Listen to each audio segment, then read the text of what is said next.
Valoaga se lasu malfa. Utoitu laili pepe ni usila nai lioti. Tusia tautala laloi fulfa unga o le drua Kadesh e ale le apostol Elizabeth Sherry Elijah Nikomaya. Tu inatu le asa sumal valu se tema luafi maliva. O le mele mai ili Valoaga se lama lima. Fai mai Yahweh o suwafale le atua. E tu ilunga o Valoaga uma amata tu inei.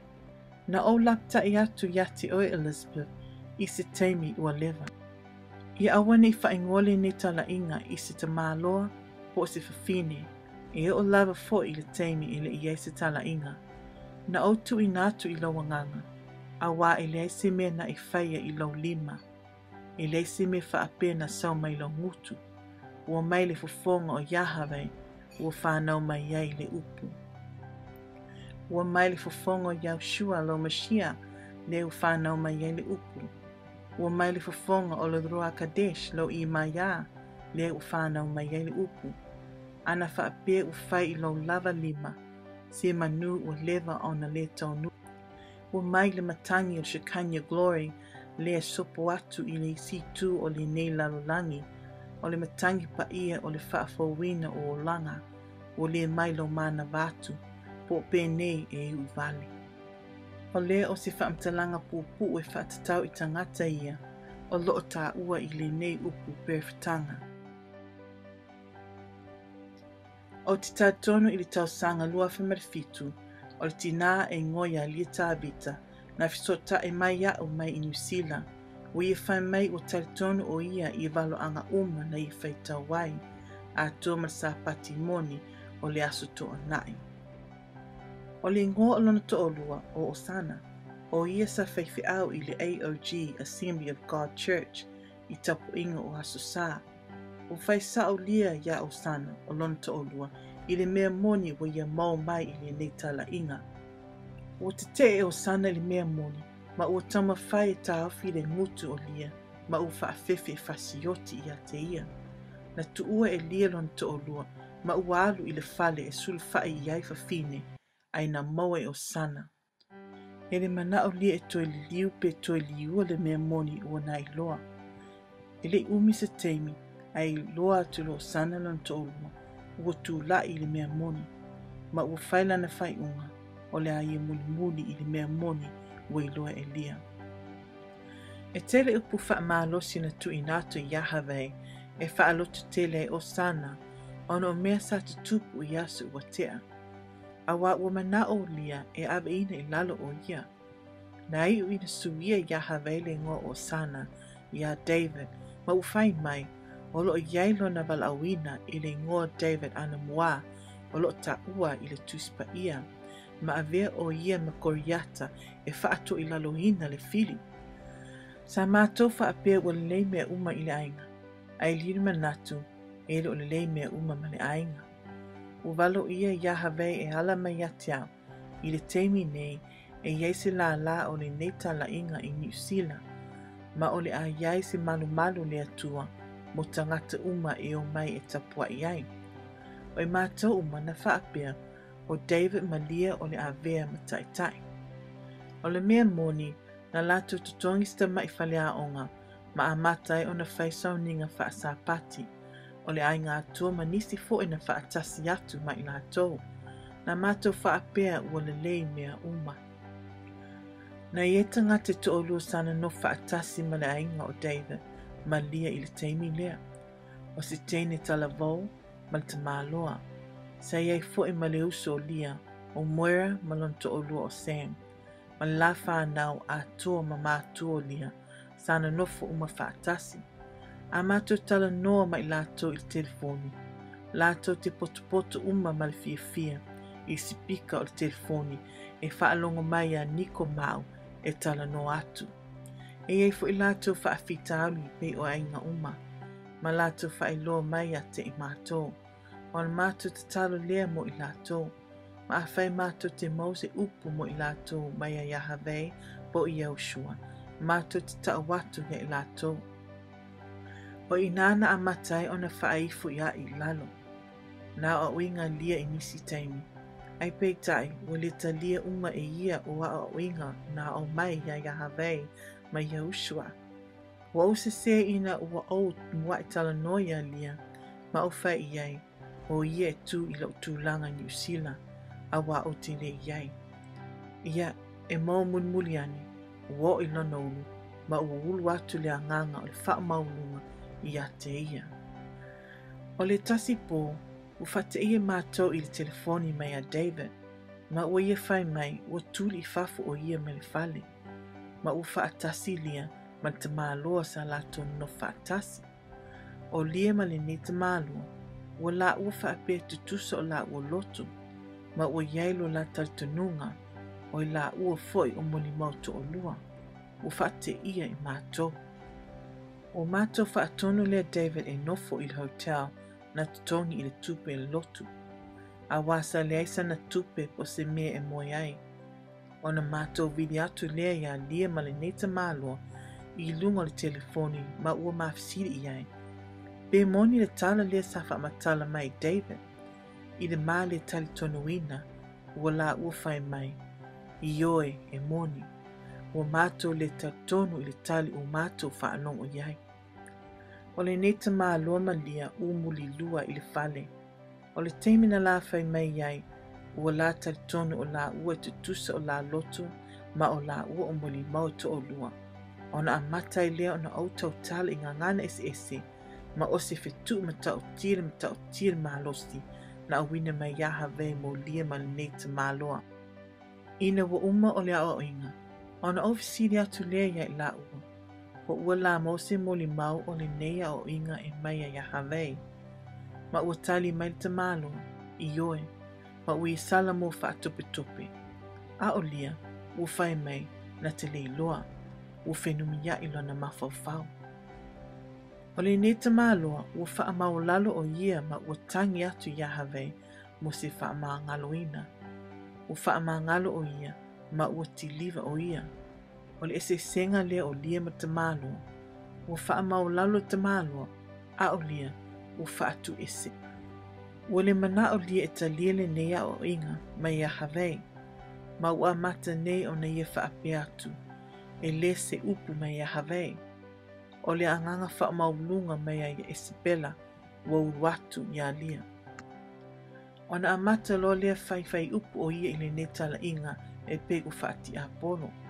Ua ia tala noa I lana ai ngā toa, ma ua tama whai e tawa nau I la to uma, e li liu ese mai le ne tala inga, ma ua ia whai mai o au o se perfeta pere.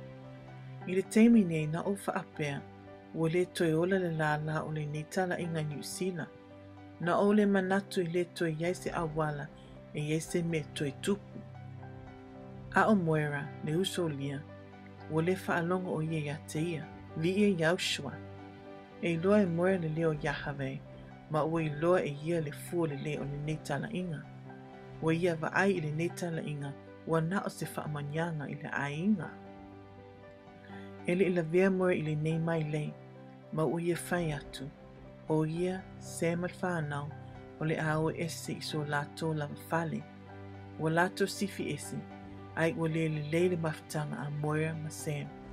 O tu uai e Sam le tala inga, o le mafu anga lea ua malepe ai le ainga mai si mea.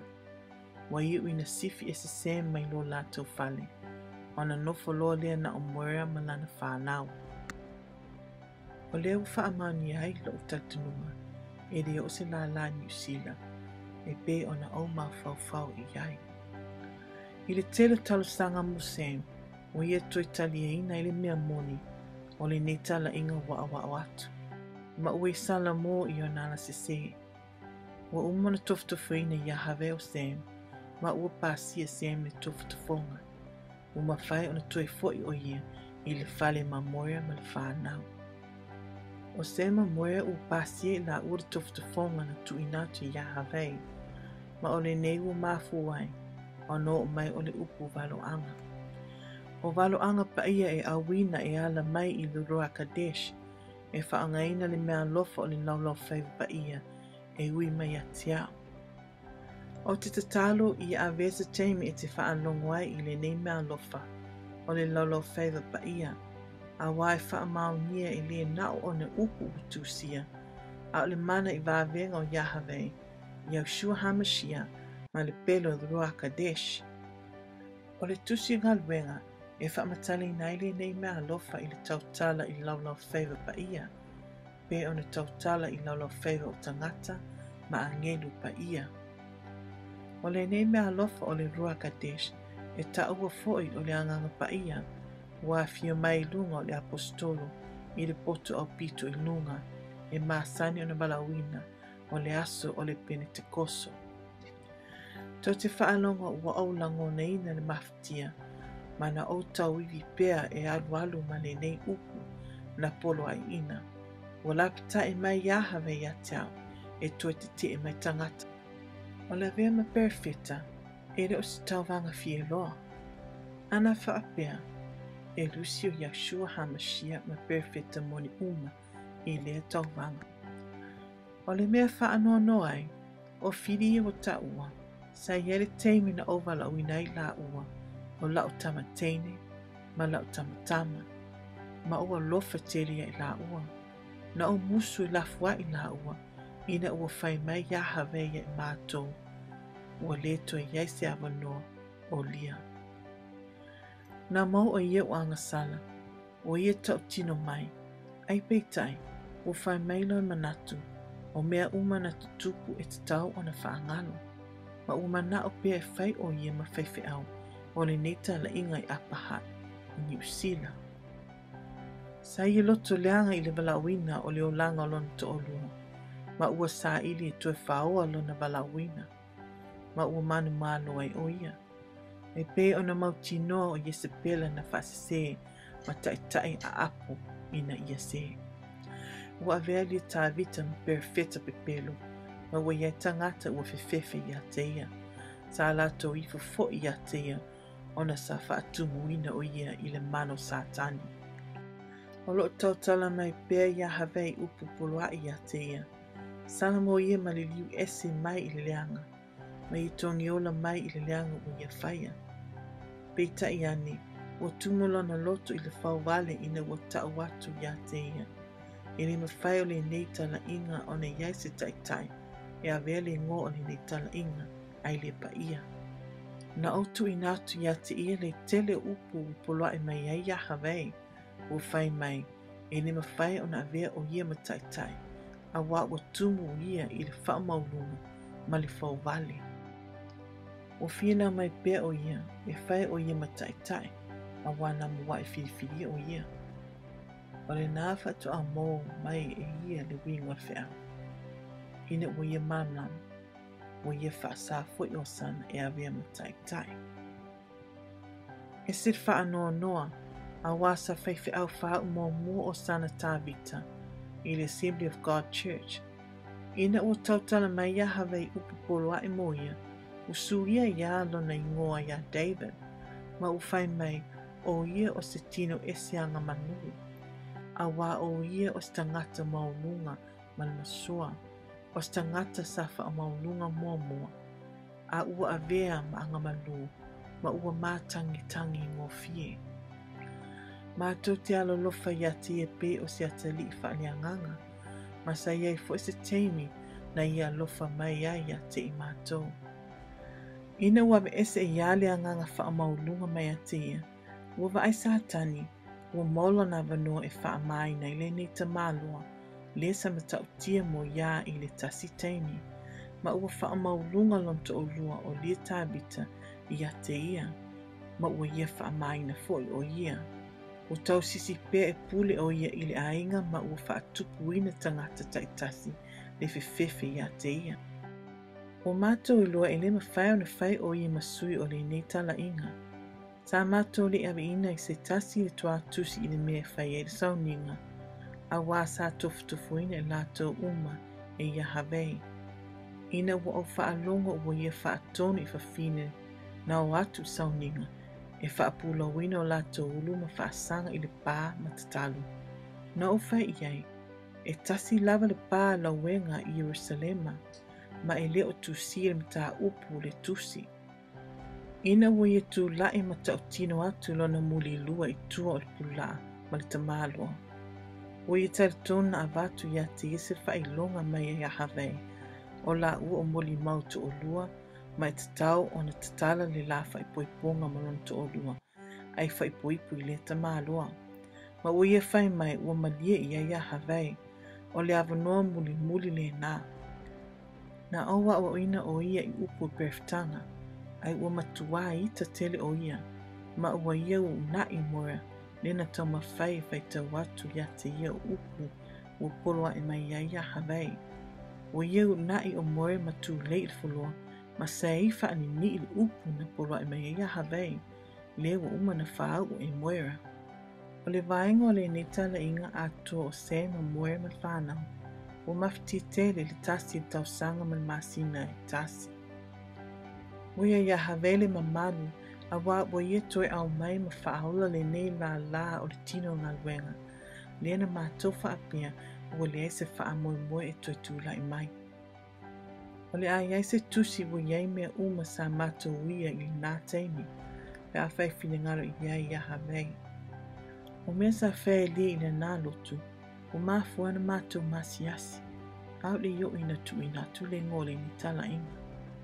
Ona o mātou whaatatapea i a hawei, e tau mai po a whea le teimi, o sāu ni lātou e whaatu e le ngā luenga i New Zealand. Ma e mana o mea i niko mao, se tasi i New Zealand mo teimi uma ma te le iai i nā. O le ne TALA'Inga o se TALA'Inga pa ia, mai le mawhai sa tani ona toi tuu mai se masiasi a te mātou. I le ta mawhai lea e iai se fsotainga i lana TALA'Inga. O anganga leanga na tino mai a te ia, ua liwai i le whaatau la itu. Ina ua alu atu i le whale o mora, ma ua ia Valoaga i whaamai e o mai i le ainga. E ami o leanga o lia tābita, a le mea whaanono ai, sa ia le whaapea i teimi uma. O moera ma Sam ene nofo i New Zealand i le ai lava le tasi. Ma o la ua ma la whanau.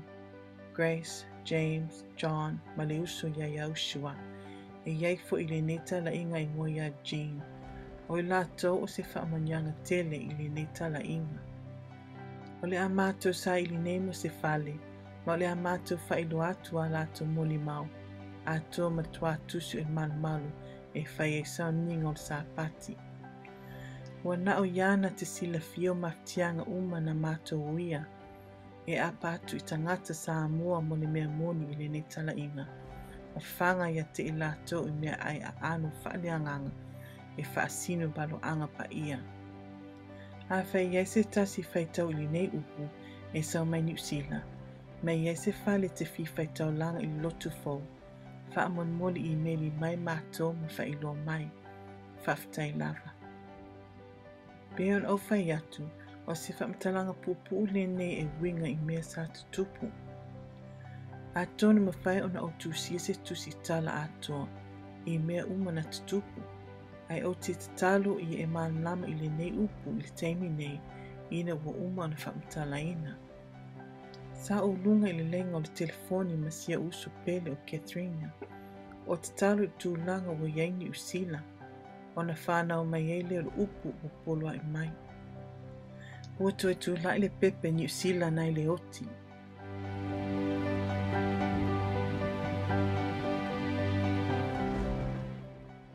Oi lau loto sa amamomo. Sa au tangi au we, sa au tutulu. Mo te tinga sa i lawetia au e whaatinga ai. Ua au whailoi ati o Elizabeth. Ua au whailoi ati oe. O tō umana tangi whaatasi mai ia. Ere i oti i le pepe. E ulawa ua lato wa ai ina nei pepe o le a whanau mai. Ma ua lato whai mai e moni ea o le a hoti. O le o i lato nā sa ea lofa i ai mua ma e whawhanga i ai a o ta maititi. Sa ea lofa i ai be o lau lawa whanau. Na e Valoaga i lato o watalii. Na e Valoaga i lato o wafafine. Na e Valoaga i lato tangata pa ia. Na e talitono i lato o sili o nana lei. Ina ua o whaali atu ia te oe. Sa whai o lato ufi mata. Oe o le tasi le tamalo sa ingoia o sana. na o suia lona ingoa i le David. Na o tu inatu ia te ia Valoaga ma lea Valoaga ia toe whaatupu ai le whaamalosi ia te ia i le mea sa vai ai o ia. Peita iani, pe ona ia whaalata ia te oe, wa ia whaalata mai ia te hau. E pe ona ia folo le pepelo i Isabela, wa ia fe whaatauwa i lona Valaawina i lona ola, ona wasili lona fefe i lona toolua, lo au o Yahavei. Sa ia se teimo mua sa whai ai o ia maufiri, aina o tu inatu ia te oe lea lofa mo ia, pei o lau lava tama. Haole nei, i e mana tusi au whanau e, o ai se whaalata ina oe, e whaalata ina fo e ia te au Yahavei. Nai ave ia lia tā vita le mea moni, na e fusi mau ia te ia, ma e lofa ia te i beo sau tama, na e whaawao ia te ia. A ua tumu lona loto i le loto leanga, ma le mataua, ina ua e tau mawhai e whaaloto tele ia te ia, wa ia tali tonu na te mawhai o na avea lau tūlanga. Ma ua avea o ia matangata whaatonu i le pule mahalosi. Ma ua ia pule mahalosi i lona ainga, ma le moto u amea i lona lima. Wa ia te e mea uma na au tau talatu ai, e ala ia te oe, pe ona tuu mai lea lapta inga ma lea lapta inga. Ai ina wulu ia te ia le fau vale, ma ulu ia te ia le loto leanga, ma le mataua, ma le losi losi, wa ia te tala ina foi o ia, i le ano te moni, ma ua apilitia i anga sala umalava a tō ma le muli lua. Na e lapta ia, na e aioi, na e tangi, o avanoa ma avanoa uma na tu inatu, ma le nei ua ia avea le mea sa tautala tuai i le mea moni, ma ua ia tautala ia i besia i o ni pepelo. Sa ia se uso loto mau lalo. Sa mata o ia mea uma ua na i lore ngona sa ia o ia i lalo ifo le moto lia tā vita.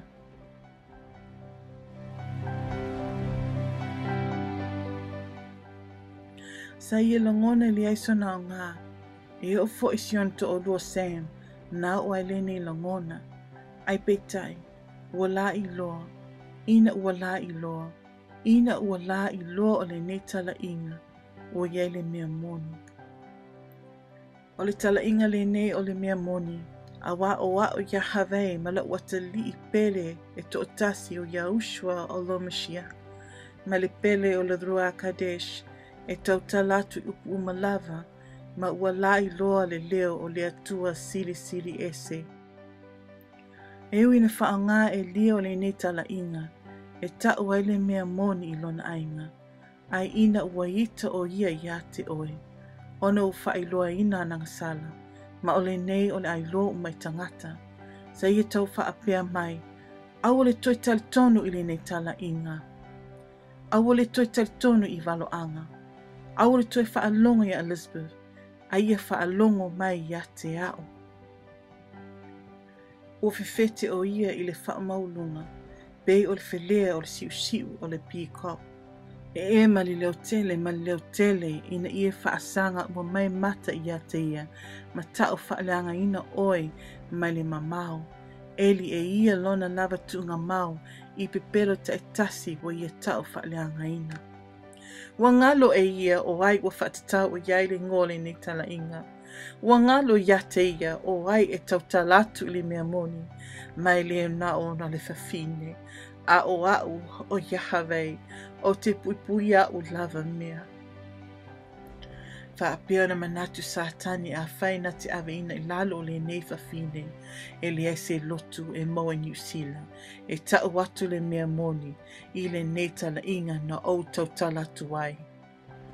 Oi wa lato whetu le tamaititi i oti, woti te tonu i le manava o le tina. Elizabeth, e tai fia miti sa e miti ai, wa whawhano lau mai ma uoti le pepe. Wa e tangi i lima si au to o lua ma wa e whai mai. Woti le pepe o New Zealand, a wā woti la utama o lia le aso nei. O ia malonta o lua sa whaapea e mo lia le upu o New Zealand. A ua ngalo yate oe. O loo yate au le mana o le toi tū. O ti tautala i le ola i le na oti ma o toi whaatuina. E siri atu i le na mua mua. Ma o valawina atu le taitai moni. Ua lewa na o iloa ina e pasi le tofo tofonga. Sema mwera. O te vai atu i lo o lua loto maulalo o tu of siri. O ai? O hau? Ma o valawina atu o lua. Ma o whate ia o lua i le nei aso. E une o lua tau ti ngai ngā luenga ma avatu me tele. Ma i ofu atu ma i lava tia le tele o ti ngā. Ono li tangia ma tau whaaleanga ina o lua ngoa. Ma ua lafu atu pe o ota ota.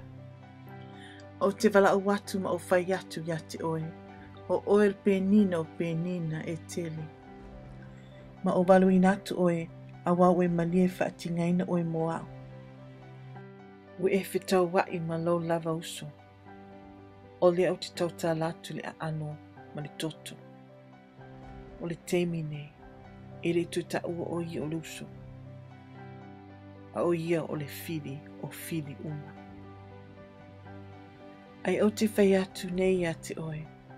O sema moera e whaatua tuaina. Ua mō lia o lua i le whaapea. Ua o lua wawai e sele ai. Ai peitai. O a whea o le alato whaasa o ele nei mea. O loo atali o Yeshua Hamashia lea na te au mai le pelu e vailuaina. Ma o le Valoaga mō whailu atu nei i luma lalangi o le mea moni mō le wa au maia. Ma o le mea moni mō whailu atu nei e whaasino atu o le pepe e wola mai. Ma e le i oti. O te avele nei avanoa o te whai atu ai. O le isi whaasolonga o le aso soo. O le fale whaatino e tapua inga i le atua. I le mea iai le mafutanga. O le ulo le nei ta inga. O au nei e mai le langi ua o whaatu mawina. O oe nā lau sen. O yate o le maa losi o le samasoni. I le maa lo wha le anganga. Ma oe lau moria pe le. E le mao se isi whawhine e sili o na loto maulalo. Ai le ngata i lea. E esi le wha uwina. O le nei Elizabeth.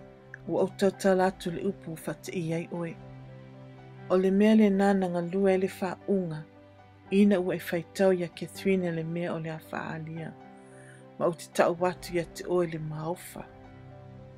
E mō o te toi wha amanatu ya te oe. E awina atu oe i le lotu pene te koso.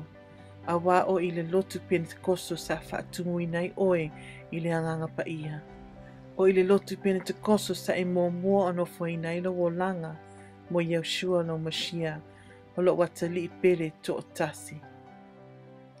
I ole ne o te awina atu oe, ma tau ya te oe le nei mea.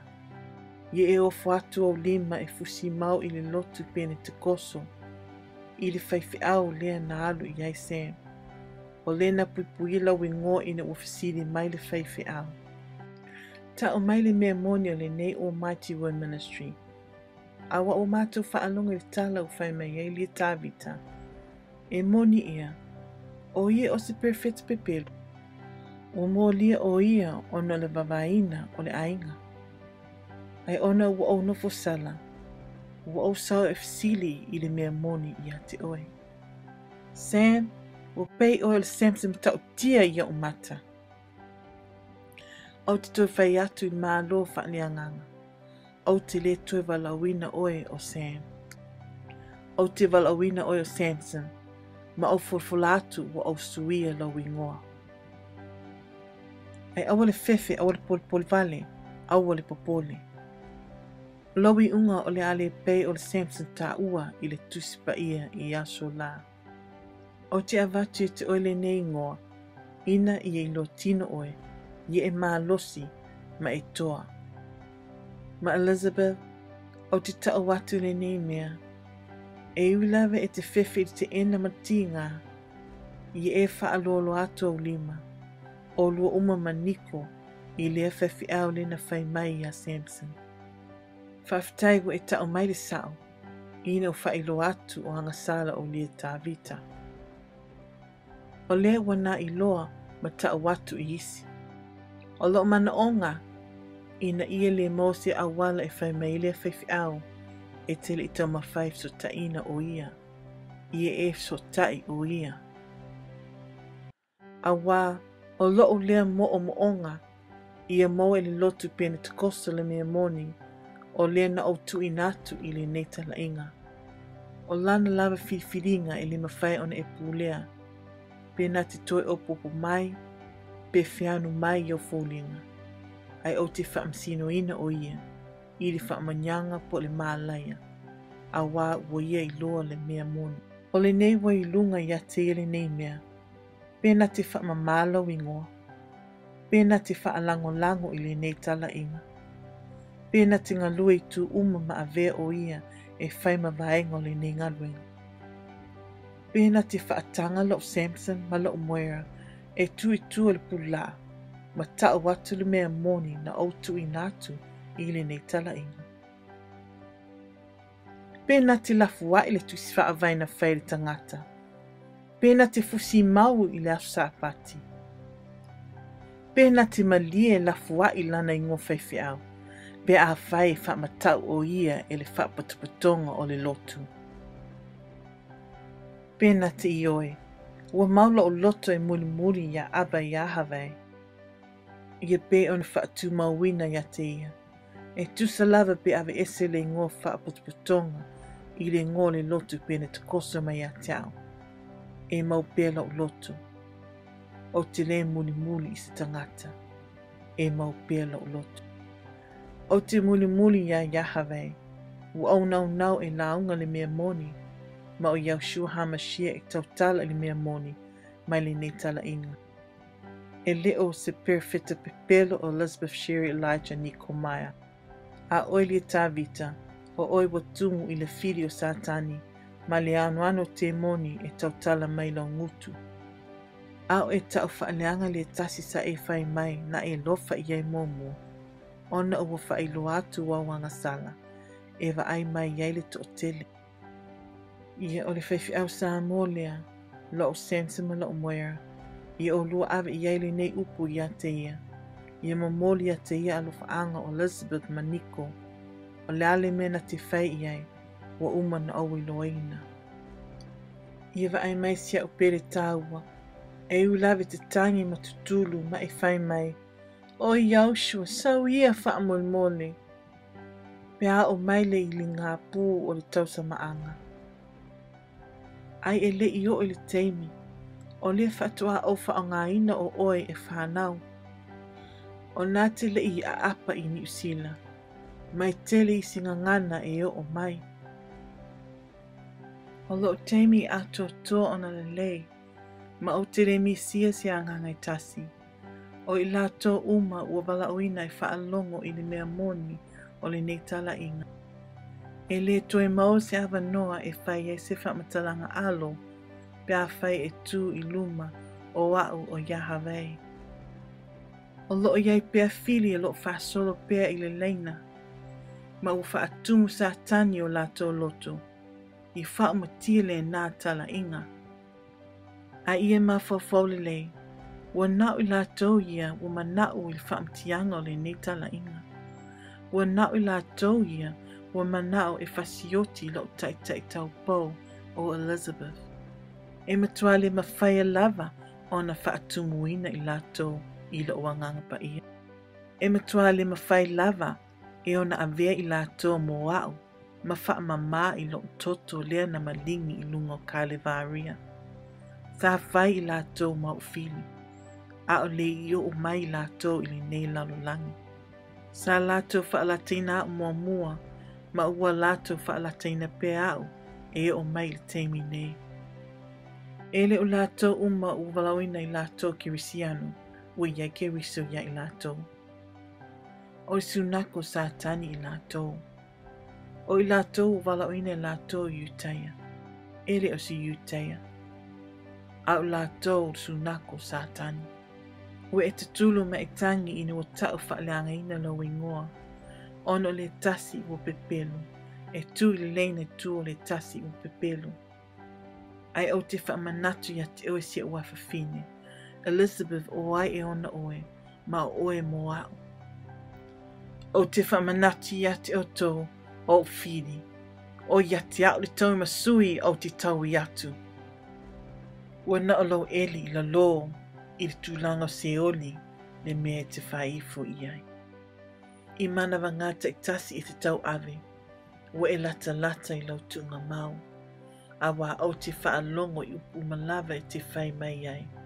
Ai mai se lātou wa tofo i langa leo le neitala inga.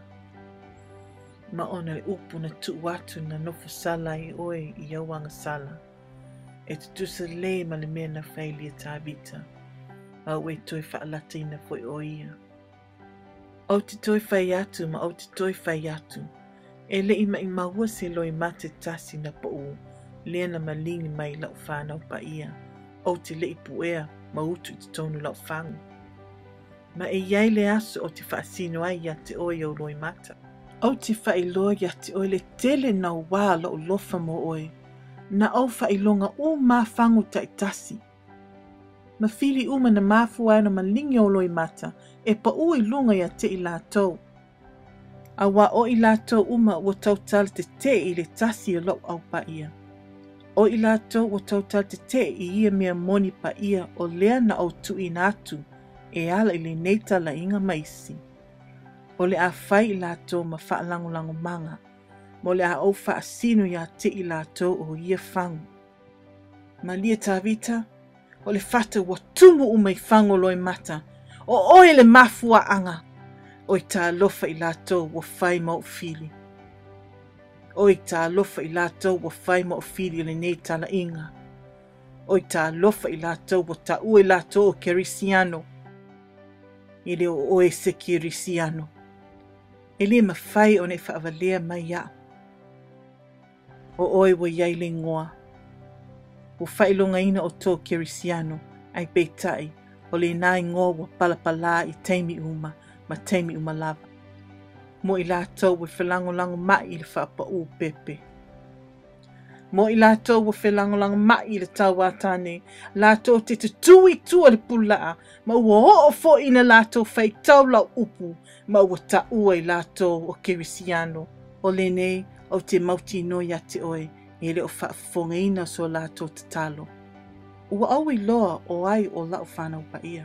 O i lātou ia, o lo o so whai e le whili. Ai oi tā lofa ia te o tō wa whai ma whili. Wa uma na o lapitai ia te o tō. Ma o toi lapitai ia oe, a whai e te si le tau i le netala inga, we e si le tau i le alefa ma le o meka. We e si le tau ia te o ia Havei, we si le tawa i lau atali i pele e to otasi o Yahushua o lau Mashia. Ai peitai, e le o ieo sau Mashia, wa nao na e aiaia te ia whaafōlinga. Elizabeth, mana tua le nei mea, e mawhai ona lātou whai atu i le ngō o Yesu Keriso. Ai peitai, e te iloa o ai ua yaila o nganga i te tonu i a te ia, o ia o lau Mashia. Wa na ona lātou ai iaia te mo i lātou. O le tusi le nena whai mai, wa ta ue lātou iuteia, al su nako sa tani lātou. O whiri, wa e whai aina. Wa au whaatu mawina le aso nei, o le whanau mai o le talainga o le atau aveina le ngoa, o le ne talainga. Ma ua au whaatu mawina o ai o le atu lai, i le tūlanga o lua maniko. Ma mamoli atu le upu. O lo Samson lea, o lo mwere lea, ma o te tui nātu lea wanoa mo le whaifi au Samoa. I avea o ia mawaigo nei mea uma, a wā ua ia whaapea mai. Ua yailo na loto ia te au. Ua ia whai mai, wa nao le mea moni na te sa i lia. O te tu watu le tali i lana Tatalo. Ma ua uma na au i loa le mea o le aia whaia. Ai peita i Elizabeth, o te reta o ia te oi i le temi nei. I te tau o na ifstai. o oe maniko e te tau o ne whaawheluai, o lua le tainga i le tainga. I oli i le aso nei, Elizabeth na e amata e langone le ti ngā i le aso lusu ma le fito au kuso, ua ova ma le tausanga. Uluti ti ngā o le a whanau, ua au tu atu yati oi ti ngā o le tino, o oi pe o ti ngā o le a whanau, ma ue tangi mai yati au, muaso e ono, ma o le aso fitu, na o tu atu oi e viri ya lia tā vita. Ma o tau talatu i lau ngutu, o le lotu mua lea, o le a whaatino ina, i le malu o le a whanau ni usila. Ma o lea ua au talono atu ai, i le nei aso, o lea o le aiva ai le whaatonu uina. Pe o le whanau mai o le Valoaga mua i Samoa, ma o lea ua whailo atu i le laulangi. Ma whaamanianga i le nei ta inga fau, o whaamanianga yati o lua Samson ma Moira, mo lo o lua taulanga ma lustai, mo lo o lua lofa whaamauni. A wā mo lo lava tina ma lo tamau tu ua o lua, a o lo aba Yahweh, e le tu ua o lua. Ma o te whaamanui ati o i le aso nei, i le ala te le i mawhauwhau i ai. A o e whaalongo mai i le nei upu, e pei ona tusi whaaliliu e niko upu ma whaelo atu i laulangi. O te avatu whaamanianga i ati oe, e le whaatawina i tupe. A wasa e wia tofutafonga i le afi a asa, ma o lua mai le lua whanau pelena, o Grace, James ma John, ua whaasawina pe o le auru o sili o na mama, ma ua e musu, e talitonu i le pepelo o le fili. Ua e musu e lafua i le nei TALA'Inga, e ui no vailuaina lau ainga, ai te tau o na ovavai e se mai oe, e te tau o na ova la au mai oi fafu, ina ia e mau whaamanianga. O mea uma e au tupu pe o na iai. E te tau o na ova vai e se seitu mai le titania, le whaamaulunga mai le loto maulano. O i lātou wa sa ili mo i o mea moni, ma i e lātou nā wa sili o na lātou talitonu i pepelu. O lea wa au whaanga ai, lo ateli pele to tasi o Yahushua. E whaangale pelu e vailua inai. Ina ia lātou loa uma, mai le toi iai se tasi na te whaafiti. I lena o valu ia mai, o le atau nuu. E o ia lava upu, o a o Yahweh o tau talatu. O le upu lava le o le asosoo, e whaaliwina i le ngangana Samoa.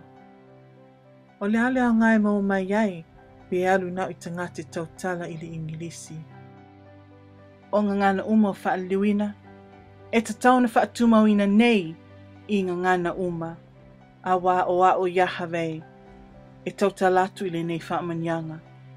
Ma o le mea o le au whaatumauina, e le mwhai se tasi na mea sea mai a te au, ua tau nuu. Ia lia tā vita wa e manau e tau tau oe, o lea wa o vatua ia te oe le mea wa e manau iai, i le ala ese. O le nei, o lo wingo o le alu i lalo tala whaasolo pito, ma e au ana tau lo ulu i o uluma, e pei o lo wingo wa tau o le malaia. Ma o oe o sana tā vita, we a vea lo wingo David, lena o vatu ia te oe, ono oe sa tatau ona pei o David i aso ia, ma sa tatau ona e pei o koriata whaatu i lalo ina le fili. Ana e tango e fasite mon sa tutonu ia te ia, ana e tango e tuli mai fafu i lato, ai pei tai, o lale mena i whaia. We ta mo i lau fefe. We manau e fio sana, avele ngoa, a wa o te leto e val au oia David, e whaavau lava. Ia whai tete oe i te mai a te au, e ma whai foina o whaile nei mea ia te oe. E ma whai ona o avelo wingo i lalo tala whaasoro pito, i le ala e te le manau i ai. Pe o te tono o le tuspa ia, o lo ta uai ngō le toa, ma iai fo e mai ngō i ta mai a te au. O lau filifilinga, o le ale me o le ai. Mo I lato uma o e whaalongo, mo ai o whaitau wina, ma o ai o le a whaitau I le nei Valoaga paia o lau whiriwhiringa. Po oe ea o se wo o le nei talainga, po oe o se whiri o le nei talainga. O le lava le mea wo e whiriwhiria, ia manitua le nei mea, ia whiriwhiri oe, po la le tu na wa iai, ma o hao ia hawei, be o te whaamanuia, be whaamalaia oe I le aso nei, o lau lava whiriwhiringa. Mo e paia, I Tatalo mo whaamanianga I le aso nei, I lunga le pepe fōu, o le whatua au whanau watu I New Zealand. Ma I lunga o le tainga fōu, lea na au whatua whaaleo watu I le lalulangi. Mo I lato uma I whia manao I lulu le seito I le nei talainga, au te whaamanui atu oe whetiti I maritele na wā. O au ia hawe o tau talatu I le aso nei, ma o whaamanuia I le nei pepe I le aso nei, ma o le nei o se whaunga, o le whaunga o le angang paia, e sosolo atu pe o le afi, e taamilo atu I lunga I le nei lau ele ele. A o whailo atu ia upu, e ulava o le tootele le I whaitau wai, ma o te whaongaina pe o le talipupuni e a ngai I le leanga, ma le anga sala leo sosolo I le nei lau ele ele mata ngofie. I le laulangi uma, ua au whiwhiria New Zealand, e whai ma o Siona fōu. Ma ua au whiwhiria, e whai ma la mua mua, o le lotu I talainga, o le a whaatonu uina. I le malo whaaleanganga, o le alili vau nifo o le whiri, ma le sasau o lato wita. Ai a oe pa ia o le au mai I luma, o te tau watu, yati o Nico ma Elizabeth, e te maufa. Ona I loa lea, o loe mata uma sa I malingi, o ti ngā uma na I langona mai e sa whaalata mai, ua o ngā uma. Ua o promisi atu yati o nei mea, ua o promisi atu yati o nei mea, ma o au o Yahavei, e le mawhai lava o na pepelu, o te promisi atu yati o nei mea. So ele fua I lātou ia no so whaia le ne talainga. O le ne talainga e au mai o nganga ia Yahushua lau Mashia, lau atali I pele to o tasi. Ia so ele fua, ia so ele fua. O ai, a o saatani le na ti o so whai le talainga. Le wana o le launga atu I le whapaina. E le tatai se tasi I nga sala. Ai si tia le suafa Yahushua HaMashia I le lalulangi atoa. E le na o le tasi se ngangana. Ai le tele o ngangana ua lato toma whai ai. Ma le tele o e whaaliliu I ngangana o le au mai. E le o le unga lea, o le amatanga lea. Ia oli sia whanau tāua pelina, o te fua ele nei mea lofa ia te oi. O te lia le pō mai le langi, ma o whaatu mawina, o whaamanyanga wailunga le pepe New Zealand. Whaamanyanga wailunga o e paia New Zealand, ma whaamanyanga I lunga taitasi o le a whaamanuia I le nei talainga. Ma le tainga fau le nā wa au wala o inatu, o whaamanianga wailunga ia I lato uma, o aina te pupui le nei talainga mai le pepere se wa si I taua mai. Au te tautala I whaamanianga, whaatele le tolu mo I lato taitasi, le na whaima paanga I le nei talainga, le na whaaloto tele, le na lango mai, le na si tio lato ingoa I Tatalo. O te tautala I whaamanianga, e whaatolu mo oe, wa sili atu whaatolu I lo le mea sa I ei mua. O upuia o au Yahavei o te whai atu wai. O le mea alofa lea wa au fuai atu mo oe, pe ona e whaalata atu le pū o le whainga ai. O te ilia le pū mua, ma o alanga atu I lalangi, le pepe, o lo ola, mai le ioti, ma u au whātau nuu le u whanau mai, pe on o valu ia. O le nei wa toi whaamaunia, o Elizabeth, ere o oe o se perefeta pepelo. Mai mta o tia le mea i o iso se tasi, e wala au oe i lea mea. E whaatele o na whaatau ngā o le aiaia la tau. Ono o se oli mateo, e iei le afi e whai mo lato no fuanga. Ma o au ya havei, e bro misi atu yati oe nei mea.